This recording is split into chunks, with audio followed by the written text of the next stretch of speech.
श्रीकृष्ण परब्रह्मणे नमः। श्रीमद्भगवद्गीता अतः पंचदशोऽध्यायः। पुरुषोत्तम प्राप्तियोगः। श्रीभगवानुवाच ऊर्ध्वमूलमधः अश्वत्थं प्राहुरव्ययम् छन्दांसि यस्य पर्णानि यस्तं वेद स वेदवेत्। अधश्चोध्वं च प्रसृतास्तस्य शाखाः गुणप्रवृद्धा विषयप्रवालाः। अधश्च मूलान्यनुसन्ततानि कर्मानुबन्धीनि मनुष्यलोके।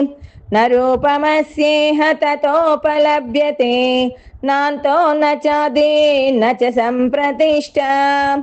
अश्वत्थमेनं सुविरूढमूलम् असङ्गशस्त्रेण दृढेन चित्वा।